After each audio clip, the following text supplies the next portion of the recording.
Bueno, continuamos un poquito en Hablemos de Salud, discutiendo un poco acerca de la neumonía. Habíamos dicho que la neumonía era una infección del tracto respiratorio que estaba caracterizada por un componente exudativo, es decir, una secreción mucosa. Habíamos comentado también los agentes etiológicos. ¿Qué son los agentes etiológicos? Los gérmenes involucrados. Y habíamos dicho que podían ser bacterianos y podían ser virales. Y dentro de los virales, los virus de gripe tipo influenza, ¿sí? Vamos a definir un poquito lo que sería la población de riesgo para este tipo de neumonía extrahospitalaria. Como la gran mayoría de ustedes ya habrá adivinado, generalmente las poblaciones de riesgo suelen ser compartidas para todas las infecciones, y es porque estas poblaciones comparten, valga la redundancia, una característica en particular, y es que es un compromiso del sistema inmunitario.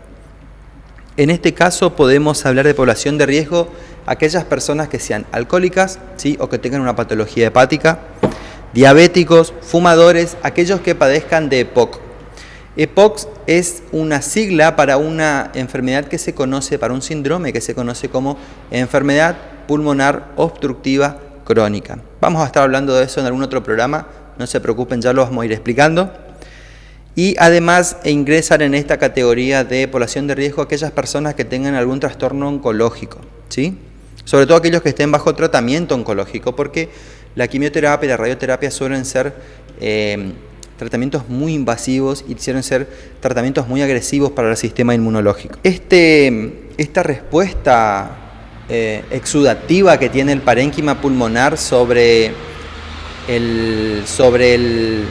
esta enfermedad, digamos, esta inflamación, y esta respuesta exudativa que tiene el parénquima suele determinar posteriormente un problema respiratorio, como habíamos dicho, un problema en la asimilación del oxígeno del aire, ¿sí?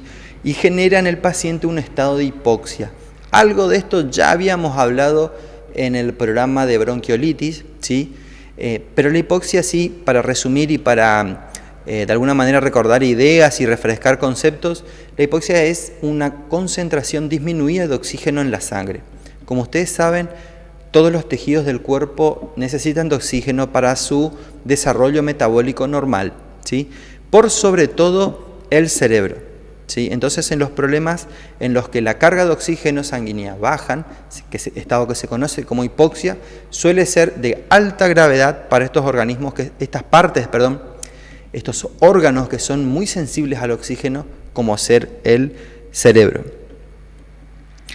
Empiezan a aparecer algunos síntomas respiratorios, como pueden ser una hiperventilación secundaria. ¿Qué es una hiperventilación secundaria? La hiperventilación es un acto reflejo que tiene el cuerpo, y lo que hace es aumentar la frecuencia de respiración. Como ustedes saben, nosotros tenemos una frecuencia normal de respiración que cada proceso respiratorio consta de dos fases, una inspiración y una exhalación del gas, ¿sí? Y que esta frecuencia viene de alguna manera sujeta a el ritmo metabólico, es decir, aumenta cuando estamos en una actividad física, aumenta en el calor, ¿sí? Y en este caso aumenta como un acto reflejo a la baja concentración de oxígeno. O sea, el cuerpo es como que trata de alguna manera hacer ingresar más gas para poder asimilar algo de oxígeno del ambiente, ¿no? Empieza a aparecer la fiebre, la tos. Esta tos tiene una característica que suele ser de inicio seco y a posteriori se vuelve una tos productiva, ¿sí? Se llama productiva porque produce moco, es una tos que genera mucha mucosidad.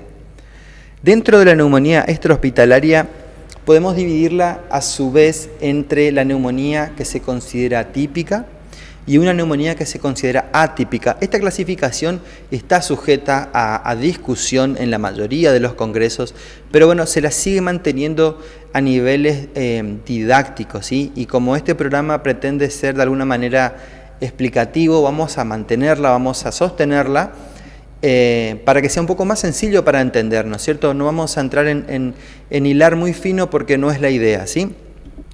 Pero dentro de la neumonía típica es la que se conoce como neumonía, es la que viene sujeta a la definición que estuvimos leyendo anteriormente, ¿sí?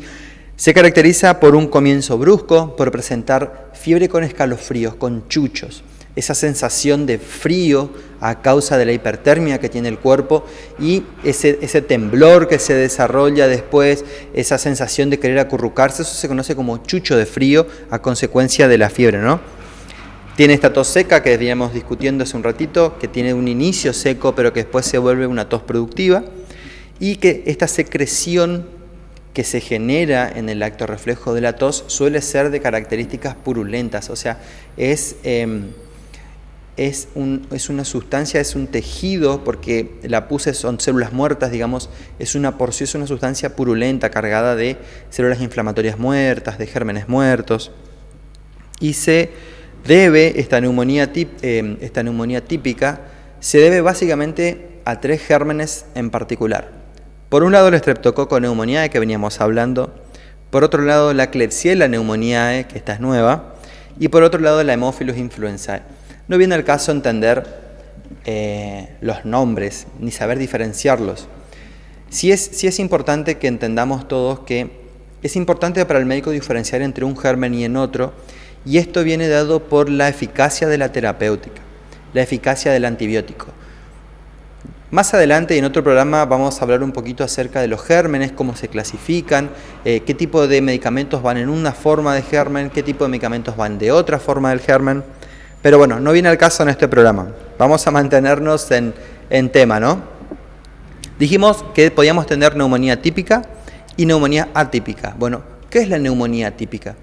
La neumonía típica es aquella que presenta sintomatología un poco diferente que la típica, ¿sí? Y que presenta gérmenes diferentes que responden a una antibiótico terapia diferente. ¿Qué quiere decir esto? Estos gérmenes de la neumonía típica, que suelen ser por sobre todo bacterianos, necesitan una terapia de antibióticos, ¿sí? Habíamos hablado en el caso de la bronquiolitis que era una infección por sobre todo viral. En ese caso los antibióticos no eran útiles, pero en este caso sí son útiles. En este caso, más que útiles, son necesarios, ¿sí?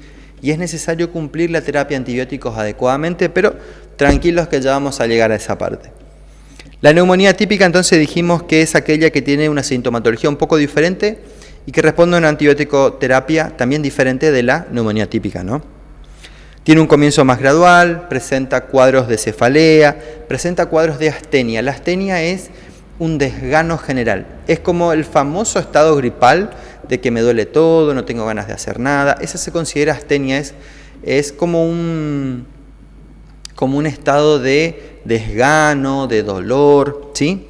Presenta náuseas, vómitos también, que eso a diferencia de la neumonía típica no se presentan, y puede generar dolores musculares, dolores articulares. Vieron que es casi un estado gripal, ¿no es cierto? Es casi un resfrío, ¿no es cierto? Por eso es importante ver que diferenciarlas entre unas y otras es bastante complicado para el profesional de salud, y es por eso que es importante acudir a un profesional a la hora de decidir qué medicamento recibir. En el caso de la automedicación, ¿no es cierto? Ya vamos a estar discutiendo acerca de la automedicación, no se preocupen. Dentro de los gérmenes comunes de la neumonía atípica, tenemos uno que es nuevo, que se llama Mycoplasma pneumoniae, ¿sí? No viene al caso, como veníamos diciendo, entender los nombres, pero lo que yo quiero que les quede claro, que nos quede claro en realidad, es que son gérmenes diferentes que producen la misma enfermedad. Vamos de vuelta. Gérmenes diferentes con sensibilidad diferente al antibiótico que producen la misma enfermedad.